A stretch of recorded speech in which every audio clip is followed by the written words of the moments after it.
ఓం శ్రీ గురుభ్యో నమః. ఓం శ్రీ మాత్రే నమః. ఈ మధ్య మనం దశమహావిద్యల మీద చాలామంది చర్చించుకుంటున్నది వింటూ ఉన్నాం. ఆదిశంకరాచార్యుల పీఠానికి సంబంధించినటువంటి జగద్గురువులు చెప్పడం జరిగింది, దశమహావిద్యలను సాత్వికంగా ఆరాధన చేసుకోవచ్చు అని. పంచమకారాలకు ఆప్షనల్గా దశమహావిద్యల ఆరాధన అనేది సాత్వికంగా ఎలా ఆరాధన చేసుకోవాలో తెలుసుకుందాం. కాళీని కూడా ఇంట్లో పెట్టుకొని ఉపాసన చేయొచ్చు. శివుడి మీద కుడిపాదం మోపినటువంటి కాళిని దక్షిణ కాళిగా వర్ణించడం జరుగుతుంది. మీరు విగ్రహాన్ని కొని ఇంట్లో ఉంచుకోవాలి అనుకుంటే శివుడి మీద కుడిపాదం మోపినటువంటి కాళి దక్షిణ కాళిగా వర్ణిస్తారు.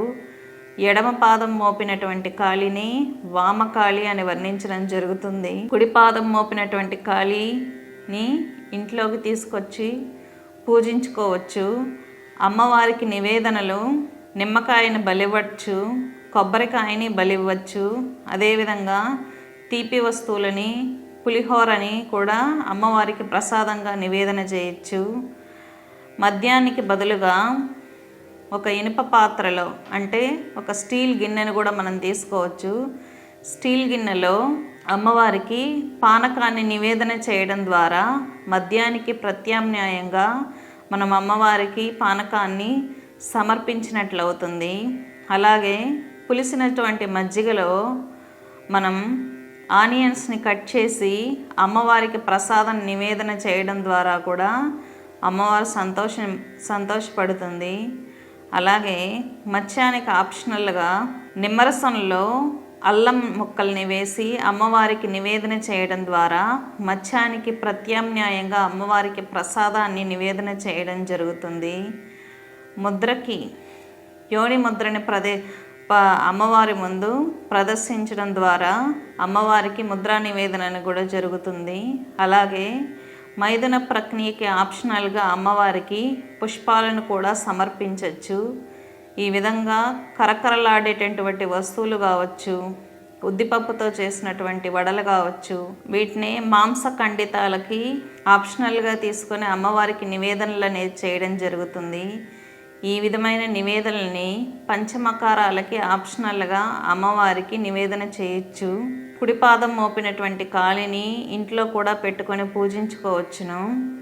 అలాగే కాళీ భద్రకాళి స్వరూపంలో ఉన్నటువంటి అమ్మవారు పై 2 చేతుల్లో పాసాన్ని, అంకుశాన్ని ధరించి ఉంటుంది. కింది 2 చేతుల్లో త్రిశూలాన్ని, పాత్రని ధరించి ఉంటుంది. ఈ రూపాన్ని భద్రకాళి అంటారు. భద్రకాళి కానీ దక్షిణ కాళి కానీ దక్షిణామ్నాయ శాఖకు చెందినటువంటి దేవతలు. వీరిని గృహాల్లో పూజించుకోవచ్చు. కేరళలో అన్ని ప్రాంతాలలో భద్రకాళిని ఇంట్లో ఉంచి పూజించుకునేటటువంటి సాంప్రదాయం ఉంది. ఈ దక్షిణ కాళి, భద్రకాళి దక్షిణామ్నాయ దేవతలు కాబట్టి ఇంట్లో ఎటువంటి ఇబ్బంది లేకుండా పులిహోర, నిమ్మకాయలు కానీ తీపి వస్తువులు కానీ ఉంచి దీపారాధన చేసుకొని పూజించుకోవచ్చు. ఎటువంటి ఇబ్బంది ఉండదు. అదేవిధంగా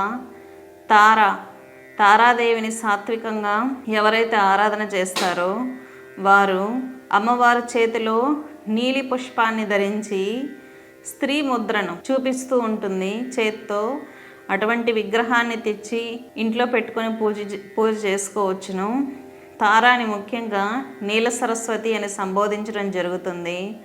అమ్మవారికి కూడా మనం కాళికి ఏ విధమైనటువంటి నివేదనలు మకారాలకు ఆప్షనల్గా తీసుకున్నామో అటువంటి నివేదనలు అర్పించి సంతోషంగా పూజ చేసుకోవచ్చును. అలాగే దశమహావిద్యల్లో 3వ మహావిద్య అయినటువంటి త్రిపుర సుందరి పాసము, అంకుశము, చెరుకు, పుష్పబాణాలు ధరించి ఆసనం మీద పంచకపాలాసనం ఉన్నటువంటి తాంత్రిక స్వరూపం అవుతుంది. పంచబ్రహ్మలు ఉన్నటువంటి ఆసనం ఉన్నటువంటి విగ్రహం కానీ లేదా సింహాసనం ఉన్నటువంటి విగ్రహాన్ని కానీ ఇంట్లోకి తీసుకొచ్చి పెట్టి పూజలు చేసుకోవచ్చు. లేదంటే యంత్రం అనేది అమ్మవారి స్వరూపం కాబట్టి సరైన విగ్రహం మీకు దొరకకపోతే శ్రీ యంత్రంలో చాలా రకాలు దొరుకుతాయి. భూప్రస్థారం కానీ, మేరు ప్రస్థారం కానీ, అదేవిధంగా కూర్మ ప్రస్థారం కానీ ఇంట్లోకి తీసుకొచ్చి శ్రీ విద్యా తంత్రం దగ్గర తెలిసినటువంటి గురువులు చూపించి ప్రాణప్రతిష్ఠ చేసి ఇంట్రెస్ట్ ఉన్న వాళ్ళు శ్రీ విద్యా తంత్రాన్ని నేర్చుకుని పూజలు చేసుకోవచ్చు. లేదు మాకు శ్రీ విద్యా తంత్రం చేయలేము అనుకున్నప్పుడు విగ్రహాన్ని కూడా తెచ్చి ఇంట్లో పెట్టుకొని పూజ చేసుకోవచ్చు. అలాగే అతీంద్రియ శక్తులను ప్రసాదించేటటువంటి త్రిపుర భైరవి సూర్యునికి తల్లి, ఈమెను కూడా సాత్విక పద్ధతిలో పంచమకారాలకు ఆప్షనల్గా తీసుకున్నటువంటి పదార్థాలతో పూజ చేసుకోవచ్చు. అదేవిధంగా ధూమావతిని కావచ్చు, బగలాముఖిని కావచ్చు. బగలాముఖి చేతుల్లో పెద్ద గదను ధరించి ఉంటుంది. శత్రువు యొక్క నాలుకను చేతితో పట్టుకొని ఉంటుంది. ఎవరైతే శత్రు స్తంభనను కోరుకుంటారో అటువంటి వాళ్ళు బగలాముఖిని కూడా ఇంట్లో ఉంచి ఆరాధన చేసుకోవచ్చు. లలిత కళల్లో ఎవరైతే ప్రావీణ్యత సాధించాలి అనుకుంటారో అటువంటి వ్యక్తులు చేతుల్లో అమ్మవారు చిలుక ధరించి వీణను ధరించి ఉన్నటువంటి విగ్రహాన్ని తెచ్చి ఇంట్లో పెట్టుకొని పూజ చేసుకోవచ్చు. లేదు మాతంగి విగ్రహం అది దొరక్కపోతే మీనాక్షీదేవినే మాతంగేశ్వరి అంటారు. కాబట్టి చేతిలో చిలక ధరించినటువంటి మీనాక్షీదేవి విగ్రహాన్ని మాతంగి స్వరూపంగా భావించి ఇంట్లో తెచ్చిపెట్టుకొని పూజ చేసుకోవచ్చు. ఎటువంటి ఇబ్బంది లేదు. అలాగే కమలాత్మికాదేవి అంటే లక్ష్మీదేవి యొక్క తాంత్రిక స్వరూపం అన్నమాట. సర్వసాధారణంగా లక్ష్మీదేవికి 2 ఏనుగులు ఉంటే కమలాత్మిక చుట్టూ 4 ఏనుగులు ఉంటాయి.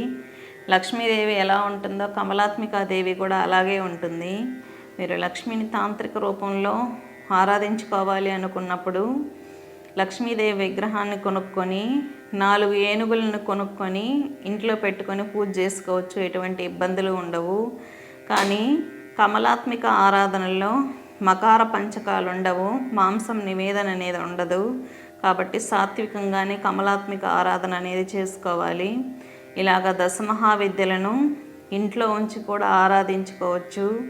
మంత్రజపం చేయాలని ఇంట్రెస్ట్ ఉన్నవాళ్ళు ఎవరైనా సరైన గురువును ఆశ్రయించి నమ్మకం ఉన్న గురువు దగ్గర దీక్ష తీసుకొని చనిపోయేంత వరకు కూడా ఆ మంత్రాన్ని వదిలిపెట్టకుండా జపం చేయవలసి ఉంటుంది. ఏదో మంత్రం తీసుకొని మధ్యలో వదిలేసిన వాళ్ళు ఖచ్చితంగా దరిద్రాన్ని అనేది పొందుతారు. కాబట్టి మంత్రాన్ని ఖచ్చితంగా జీవితాంతం మేము చేసుకుంటాము, మాకు ఆ దేవత మీద ఇష్టం ఉంది అనుకున్న వ్యక్తులు మాత్రం గురువు దగ్గరికి వెళ్ళి దీక్ష తీసుకొని మంత్రజపం చేయటం అనేది ఉత్తమము. దీక్ష తీసుకొని మధ్యలో వదిలేని వాళ్ళు దీక్ష తీసుకున్న తర్వాత గురువు పైన అనుమానం ఉంటే ఆ మంత్రాది దేవత అనేది ఆ శిష్యుడికి ఈ జన్మకి ఫలించదు. గురువును అనుమానించినందుకు ఈ జన్మలో పాపాన్ని కూడా పొందడం జరుగుతుంది. వచ్చే జన్మలో అతను గురుచండాల యోగంలో కూడా జన్మించడం జరుగుతుంది. కాబట్టి ఎప్పుడు కానీ మంత్రదీక్ష తీసుకున్న తర్వాత గురువుని దీక్షించడం, మంత్రాన్ని అనుమానించడం, మంత్రాది దేవత మీద అనుమానాలు కలిగి ఉండడం ద్వారా అతని పాపాన్ని పొందడం, దరిద్రత్వాన్ని పొందడం అనేది జరుగుతుంది. కాబట్టి చాలా దీక్షగా గట్టిగా జపం చేయాలి, మాకు భక్తి ఉంది, శరణాగతి ఉంది అనుకున్న వ్యక్తులు మాత్రమే గురువు దగ్గరికి వెళ్ళి దీక్ష తీసుకొని వదలకుండా జపాలు చేయండి. స్వస్తి.